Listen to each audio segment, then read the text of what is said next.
Bom dia. Tomaram café não, gente? Bom dia. Saudações feministas a todos. Eu me chamo Olga Alencar, como fui apresentada, e é com muito prazer que eu recebo esse convite, que aceitei esse convite para a gente dialogar um pouco sobre as metodologias de ensino ativas, para a enfermagem. E aí eu vou trazer também a experiência a apresentação a partir da minha experiência, como docente e como curiosa e estudiosa no campo da educação. Eu passei muito tempo na assistência, sendo enfermeira de saúde da família, que é o meu lugar de fala, e depois eu resolvi ir para o campo do ensino e da pesquisa, porque eu achava que estava na hora de eu sistematizar algumas coisas que eu experimentava no cotidiano da minha prática e eu precisava sistematizar. Então, guardar essa palavra aí, porque ela é importante para a nossa fala, tá? E aí, por isso que eu fiz toda essa trajetória, terminei o mestrado também em saúde pública, então minha vida é toda na saúde coletiva, na saúde pública. Eu passei pelo hospital muito pouco tempo, na época da minha graduação, porque eu era bolsista, e trabalhei na unidade de neonatologia lá no estado do Ceará, Então, estou recém-chegada em Palma, estou vendo esse preâmbulo todo para a gente poder entender os lugares de fala, e por que eu sou tão afetada com essa temática da educação, tá? Então, é um diálogo, eu vou falando, se vocês quiserem também interromper, pode interromper, ou a gente pode combinar para no final a gente ter um diálogo, e um diálogo a partir da fala também do Márcio, que trouxe várias inquietações e muitas coisas, parece que a gente conversou, E aí eu trago duas imagens. Uma é uma fotografia de uma amiga minha, que é a Thalita, que ela faz uma fotografia de caminhos a partir dos nossos pés. E que ao se caminhar, a obra dela, a obra de arte dela, é sempre assim, ao se caminhar a gente descobre coisas. E na enfermagem foi muito isso, a gente foi descobrindo coisas no caminhar da profissão da enfermagem. E trago uma imagem que eu peguei da internet, que é uma imagem de uma ave em voo, que tem a ver com a liberdade, que também exercer a enfermagem e exercer ela de forma ética, estética e política é um ato de liberdade. Pode passar? Taizinha. E aí, para começar, se a gente vai falar de metodologias ativas, a gente tem que entender o que é educação, que concepção de educação a gente tem. E eu trouxe duas definições, existe uma diferença entre conceito e definição, que está nos nossos dicionários brasileiros. Traz que a educação é a ação e efeito de educar, de desenvolver as faculdades intelectuais e morais da criança e, em geral, do ser humano, com disciplinamento, instrução e ensino, tá? Então, a gente já vai trazendo aí umas palavras que são muito fortes, disciplinamento, porque a educação da gente, ela é toda disciplinar, tá? E aí a gente traz o do Holanda, do Buarque de Holanda, que ele fala que a educação é uma ação exercida pelas gerações adultas às gerações jovens para adaptá-las, vamos colocar essa palavra também em destaque, à vida social, ao trabalho sistemático, seletivo, orientador, pelo qual nos ajustamos à vida, de acordo com as necessidades, ideais e propósitos dominantes. É um ato ou efeito de educar, aperfeiçoamento integral de todas as faculdades humanas, polidez e cortesia. Tá? Então, quando a gente pensa nesses dois conceitos, a gente fica pensando que a educação é uma coisa meio estranha, Parece que a gente nasceu para a gente ser robotizada, Para a gente seguir a ordem. E aí, seguir a ordem de alguém que sempre dita para você, de alguém de fora do seu contexto, inclusive, que vai ditar para você essas formas de educação. Então, como a enfermagem, o campo da educação também passou por várias transformações. Uma delas é essa compreensão do que é educação. Pode passar. Então eu vou trazer aqui um conceito de um estudioso brasileiro, o Brandão, que ele vai romper um pouco com essa questão, apesar dele compreender que a educação, ela estabelece relações de poder, mas ele diz pra gente que a educação pode existir livre e entre todos. Então não precisa existir essa hierarquização de alguém adulto que ensina, né? E alguém que sabe mais que ensina, mas que ela é feita na relação, né? E ela pode ser uma das maneiras que as pessoas criam, né? Que as pessoas criam o que torna uma coisa que é comum. Então, mas aí, como eu falei, ele traz para a gente que também a educação ela pode ser de forma imposta.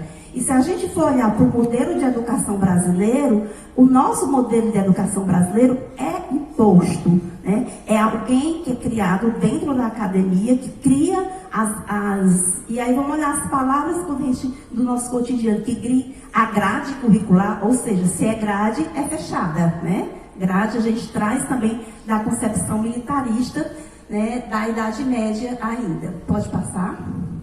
É importante a gente compreender esses conceitos, né? E tem vários outros teóricos da educação, que a gente vai falar daqui a pouco de um que eu me afilio mais, tá? E que ele traz muitas dessa discussão de que a gente precisa fazer esse rompimento, tá? E aí, quem ensina e quem aprende? Essa é a grande questão para a gente poder pensar numa educação de fato, como Paulo Freire fala, uma educação libertadora.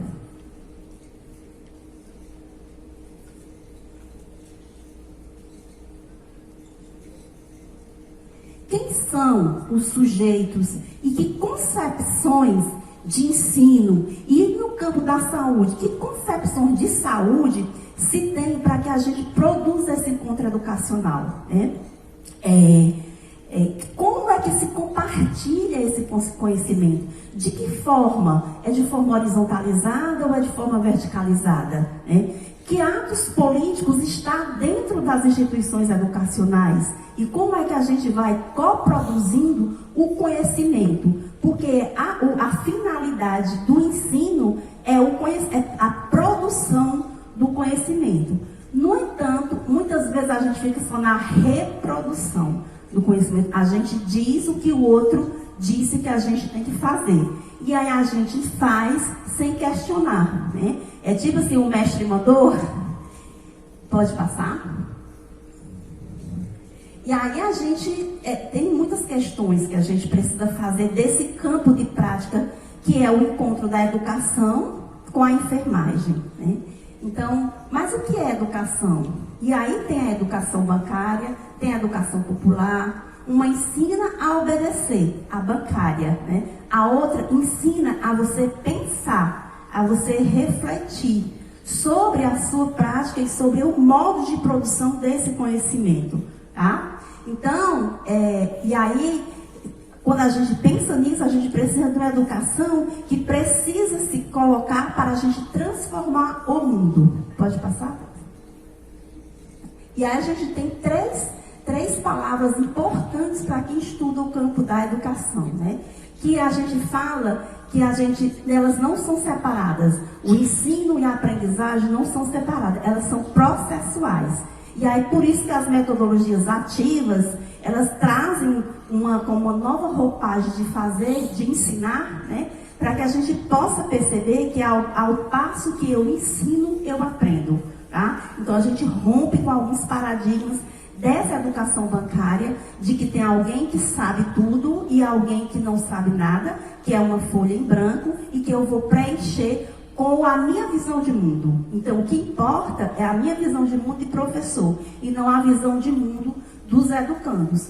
Porque se ela é um processo, e processo é no ato, né? A gente vai fazendo, é igual a caminhar. A gente só caminha quando um pé põe na frente e o outro automaticamente, a gente não racionaliza, né? Automaticamente ele vem para fazer essa mudança, tá? E aí o ensino é entendido como a direção, a técnica, né? A política da própria aprendizagem. E a aprendizagem ela é entendida como uma autoatividade humana, intencional, refletida e sistemática. Então, o primeiro paradigma que a gente quer quebrar é que quando começou-se a estudar as metodologias ativas, começou-se a pensar que eram pessoas que faziam de qualquer jeito, né? Que não tinha método. E a gente vai ver que tem método sim para a gente utilizar as metodologias ativas. E outro campo do saber é a didática, né? que deriva do verbo didático, que significa ensinar, instruir, expor claramente. Tá? Então, esses três conceitos, eles andam juntos. Né? Pode passar, professora? E aí a Anastasio, ela traz um conceito, que é uma estudiosa brasileira, ela traz um conceito para a gente de ensinagem. Ela meio que substitui, né? Que ela não é substituir, ela equivale o processo ensino-aprendizagem pelo novo conceito que ela traz, que é da ensinagem, que é esse processo de que na hora que eu aprendo, eu estou ensinando, que eu ensino e eu aprendo mediatizado pelo mundo. Então não tem como eu descontextualizar, não tem como eu dizer assim, olha, estou aqui na faculdade, estou ensinando certo. Quando você chegar lá na prática, vocês vão fazer talvez de forma errada. Né? Não é essa questão, né? A ensinagem é esse processo que você aprende, inclusive, para a vida toda. E aí, por isso que a gente precisa estar em constante mudança. Porque, como diz o Paulo Freire, o humano é um ser inacabado. E como inacabado, então a gente não tem um professor pronto. A pessoa pode ser PhD, mas ele vai estar sempre aprendendo outras coisas. Tá? Pode passar? E aí a gente traz um pouquinho sobre essa reflexão, né, dessa aprendizagem enquanto processo, né? Ensinar não é transferir conhecimento, então isso é um legado do Paulo Freire, porque ele sistematizou um modo de ensinar, né? Então ensinar não é transmitir conhecimento, mas criar as possibilidades para a produção e a construção coletiva desse próprio conhecimento. Pode passar? E aí eu trago uma figura aí que acho que é uma figura que eu venho experimentando, e aí isso é uma experimentação, muito com a professora Thaisa Miranda, que a gente já está aí nessa estrada, assim, acho que da ensinagem, estudando e fazendo ao mesmo tempo, despertando há muito tempo. E no meu doutorado eu estudei um teórico, né, que é o Deleuze, dois teóricos, Deleuze e Guattari, que ele traz um conceito de rizoma. E a gente está trazendo esse conceito de rizoma para dentro dessas metodologias ativas. Né, para a gente não cair naquela que a metodologia ativa é só a técnica, né, mas é uma concepção de vida. Né, dentro da metodologia ativa, tem como eu, professora, me vejo naquele set, naquele cenário de aprendizagem. Então, eu trago para dentro desse cenário de aprendizagem os meus afetos, né? Eu trago os meus perceptos, que são os conhecimentos da ciência. Mas eu também trago os meus conceptos, que são os meus conceitos filosóficos. Então, eu trago toda a minha história. Então, por exemplo, não tem como eu, Olga Maria, que sou do sertão, que estudei numa escola que nem escola tinha, era casa emprestada de uma tia minha, né? Então eu trago essa bagagem para dentro, né? E aí eu vou, e aí a partir que quando você entra na escola, você vai trazendo os professores que te afetam também, tanto te afetam, vamos colocar entre aspas, positivamente como negativamente, porque não tem professores que marcam a vida da gente, tanto para o bem como para o mal. Então, não dá para a gente, nem professor, nem aluno, ser um ser desinteressado. Né? A gente é um ser que vive nesse rizoma, que é a vida. Né? E aí, o Deleuze diz que a própria vida é uma obra de arte. Tá? E essa obra de arte, que é a vida, é onde o humano se faz, né? Se produz enquanto gente, e vai aprendendo a partir das suas necessidades. Então, as metodologias ativas, ela vem a partir das necessidades, não do professor, mas das necessidades do aluno, tá? E aí, o Deleuze e Guattari, eu vou chegar aqui porque eu sou cega, tá? E tá bem ruim a imagem, né? O Deleuze e Guattari, que são dois filósofos, ele fala assim, que para a gente poder entender do que eu estou falando, ele fala assim, que no cotidiano, os fluxos se estabelecem com a ação dos sujeitos e sujeitas que produzem conexão entre si, que é o próprio rizoma. Então, ao eu estar dentro de uma sala de aula, eu produzo no outro esse encontro. E ao eu produzir esse encontro, imediatamente é feita uma rede de conexão. Você diz, quando a gente está dando uma aula, sei lá, sobre um procedimento, uma aplicação de uma vacina. Na hora que você faz esse processo, uma rede de conexão, que são os conhecimentos, né, ele se articula para que você faça aquilo. Que é a diferença do tecnicismo, que eu faço só por isso, porque eu aprendi a ser desse jeito, tem que ser com o bisel para baixo, eu vou fazer dessa forma, e eu não questiono isso, eu vou reproduzindo, tá?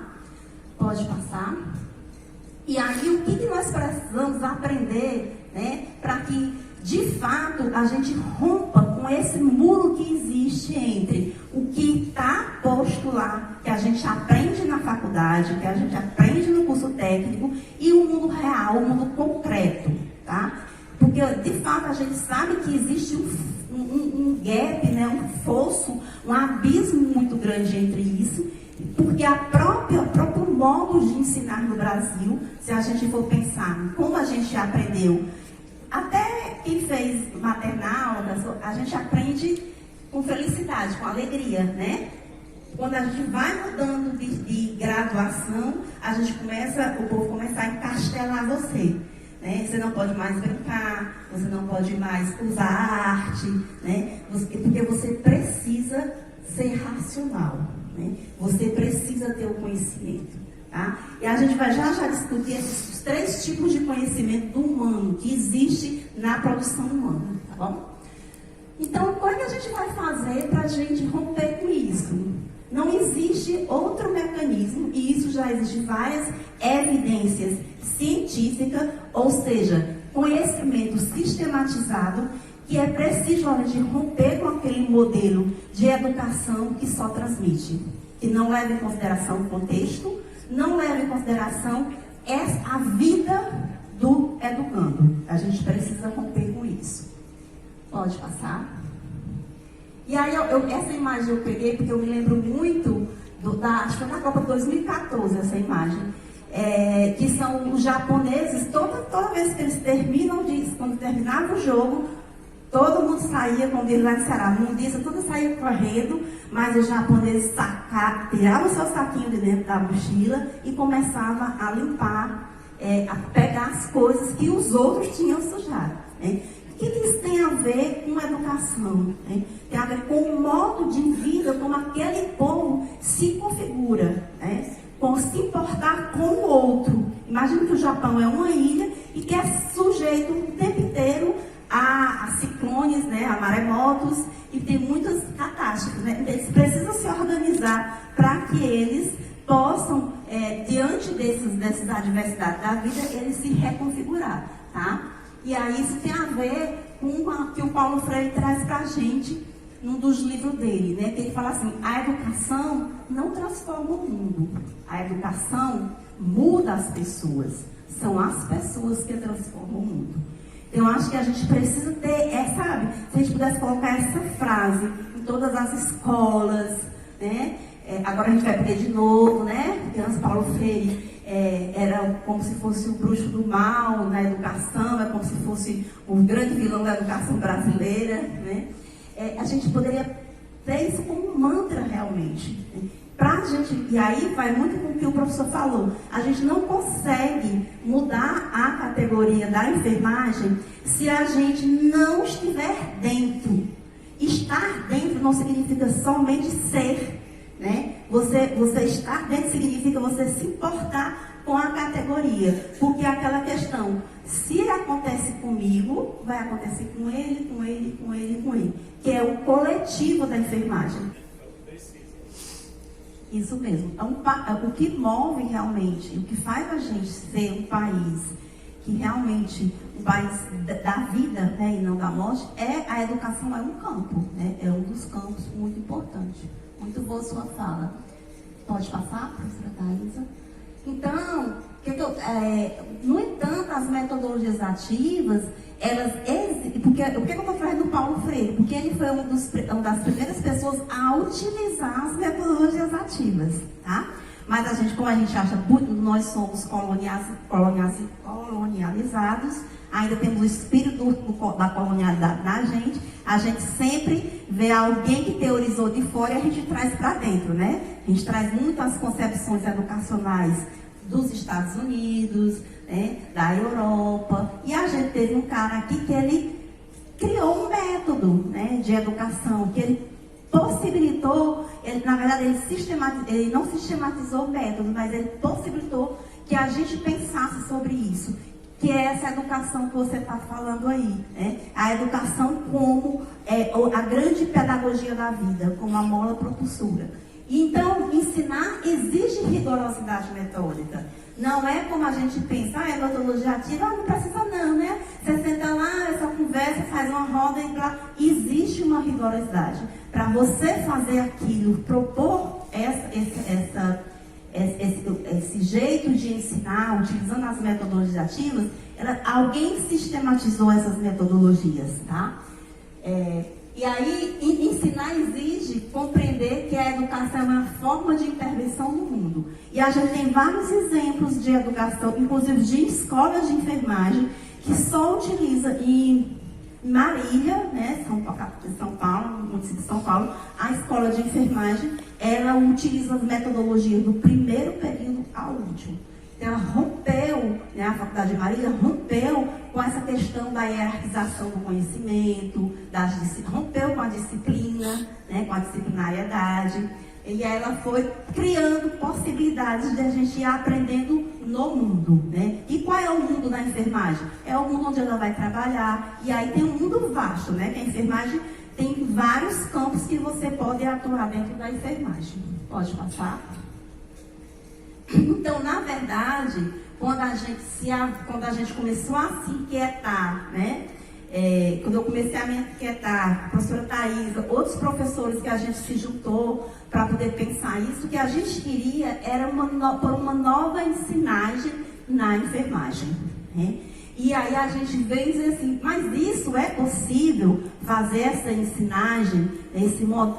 Porque já fosse experimentado. Acabei de dar o exemplo da Escola de Marília, tem Santa Maria do Rio Grande do Sul também tem escola. A Escola de Saúde Pública do Ceará, onde eu me formei, trabalha só com as metodologias ativas na pós-graduação, porque é uma escola de pós-graduação. Tá? A gente tem várias faculdades hoje, inclusive as privadas, que às vezes a pessoa acha que não vai querer, que utilizam as metodologias ativas.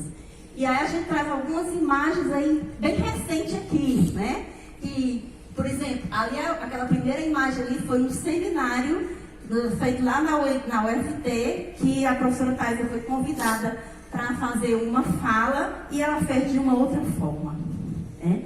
Ela saiu daquela, ela foi discutir um tema muito complexo, que é o estigma da doença hanseníase.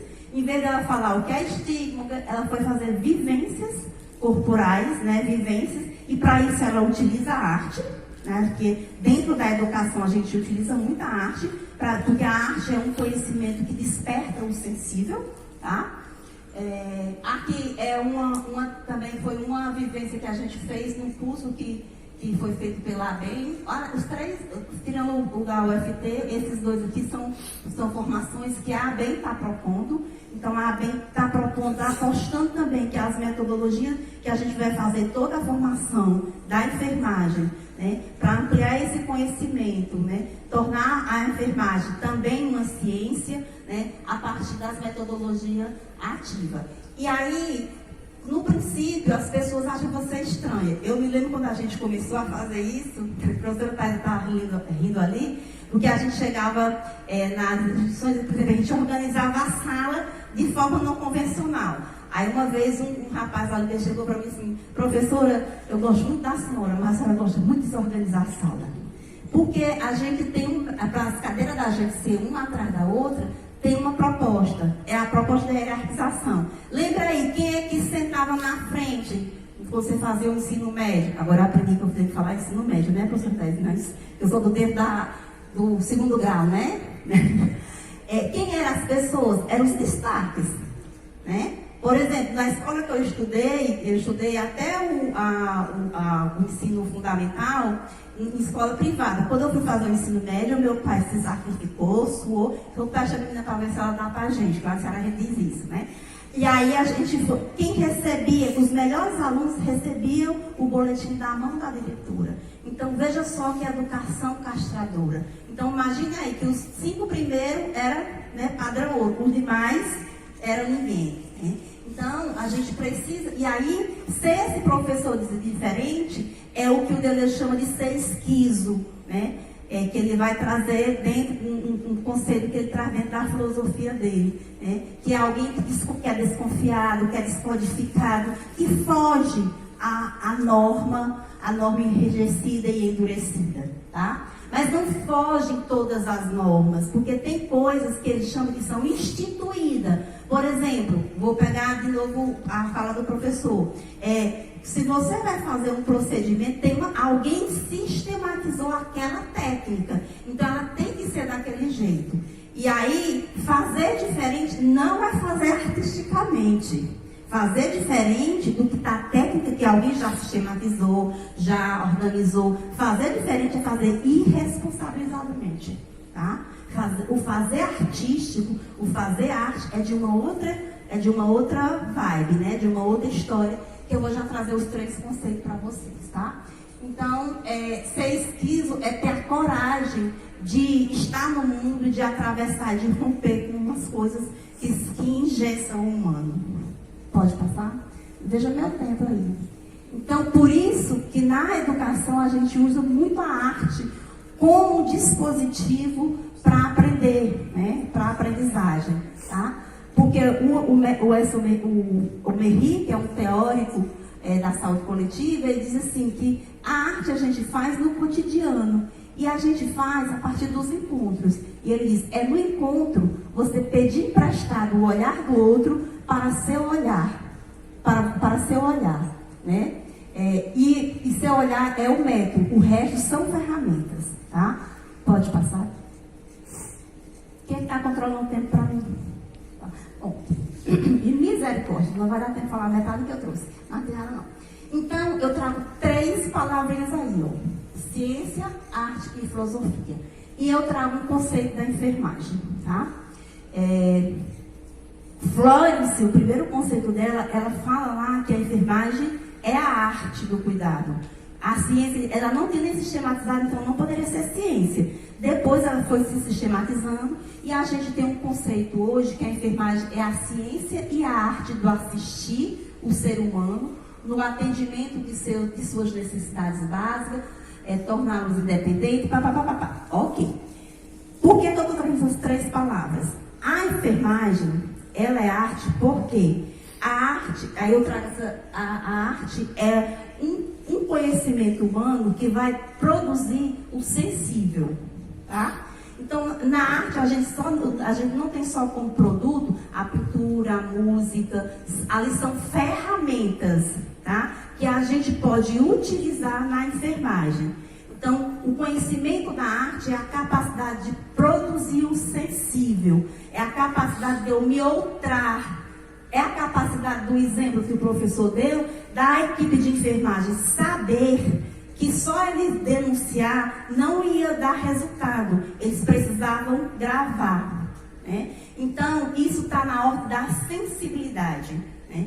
E aí, na ciência ela vai produzir conceitos, aliás, ela vai produzir preceptos, ou seja, padrões, ela vai sistematizar o conhecimento, inclusive o conhecimento artístico, ela pode sistematizar. Quem não já viu, vamos dizer, vários conhecimentos artísticos hoje. A própria música, a gente usa a musicoterapia, a gente usa a arte-terapia, a gente usa mais a arte, a pintura, né? A gente usa a pintura, que são conhecimentos artísticos, ou seja, ligados à arte, que tem a ver com a produção do sensível, tem a ver com os sentimentos, com os afetos, as relações de afeto.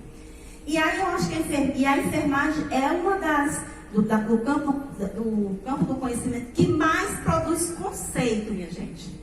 Enfermagem, é porque a gente não estuda isso na faculdade, que mais produz conceito, né? E aí, precisaria, hoje, se eu fosse fazer um novo doutorado, talvez eu fizesse na enfermagem para eu criar um novo conceito, porque quem produz o conceito dentro dos conhecimentos é a filosofia, né? Então, a filosofia produz conceito, a ciência produz perceptos, que são os padrões, né? Que é o que faz a gente dizer por que a gente escolhe determinado procedimento, por que a gente faz uma classificação de risco. Eu estou padronizando, tá? E a arte que vai produzir os afetos, tá?